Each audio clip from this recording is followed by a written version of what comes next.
এই লোককে দেখুন, মনে হয় দুনিয়ার সবচেয়ে খারাপ লোক। স্মোত্রিচ, রিলিজিয়াস জায়নিস্ট পার্টির নেতা আর বর্তমানে ফাইন্যান্স মিনিস্টার, অর্থমন্ত্রী। তিনি বলেন, it would be justified to starve 2 million Gazans. বাংলায় বললে 20 লক্ষ গাজাবাসীকে অনাহারে রাখা এটা ভালো হতো, এটা ন্যায্য হতো। ভাবুন, যাদের ইলেক্টেড লিডার, ফাইন্যান্স মিনিস্টার এইরকম, তাদের কাছ থেকে আপনি কি এক্সপেক্ট করবেন?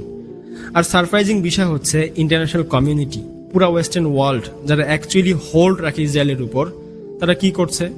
সবার প্রথমে তো আমেরিকা, তাদের মন্ত্রীর লোকে সে এত মিথ্যা বলে, আর এখন তো প্রমাণও এসে গেছে। এই পার্টিকুলার আর্টিকেল বলে বাইডেন কখনো সিজফায়ার চাইতো না, তিনি কখনো নেতানিয়াহুকে সিজফায়ার করার জন্য পুশ করেনি, বরং তিনি আরো হেল্প করেছেন ইসরায়েলি প্রোপাগান্ডা স্প্রেড করার জন্য।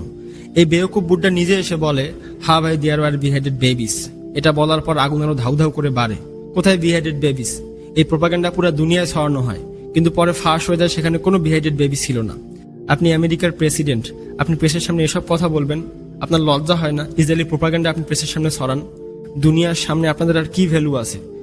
কোনো দেশ কিছু করছে না, শুধু মুখ দিয়ে বলছে। ফর এক্সাম্পল, আরব স্টেটস আর ইউনাইটেড নেশন গাজায় 8 ব্লকেটকে কন্ডেম করে। আর জানেন তারা কেন কিছু করে না? কারণ ইসরায়েলের পিছনে আমেরিকার হাত আছে।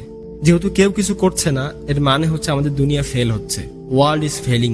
আর সবচেয়ে বড় মনস্টার ইসরায়েলি হিউম্যানিটিকে খতম করছে। আর সবচেয়ে কষ্টের কথা হচ্ছে ইসরায়েলি লোকদেরকে অনাহারে মারছে। সোশ্যাল মিডিয়ার এই জামানায়, সোশ্যাল মিডিয়ার এই এরায় লোকদের অনাহারে মারছে, স্টারভেশনকে অ্যাজ ওয়েপেন হিসেবে ব্যবহার করছে। আর এসব দিন দিন নর্মালাইজড হচ্ছে। আমরা চোখ দিয়ে দেখছি আর অ্যাকসেপ্টও করছি, হ্যাঁ এমন হচ্ছে, বাট এটা অ্যাকসেপ্টেবল জিনিস নয়। সোশ্যাল মিডিয়া আপনি দেখুন, আল জাজিরা, CNN, BBC, এদের আপনি কমেন্ট সেকশন চেক করুন, এত প্রো ইসরায়েলি লোক আপনি পাবেন। এই লোকেরা ক্লিয়ারলি ব্রেন ওয়াশড। যদি এই পর্যন্ত ভিডিওটা আপনি দেখে থাকেন, তাহলে অফকোর্স ইসরায়েলের রিয়েলিটি আপনি জেনে গেছেন। আবার ভালো করে ভাবুন, এখানে কে সঠিক কে ভুল। এই পর্যায়ে সেটা বলতে পারবেন না কে শুরু করেছে কে করেনি, জমিন কার, দোষ কার। এখন এসব চলবে না, এখন এসব ডিবেট করা বাদ দেন।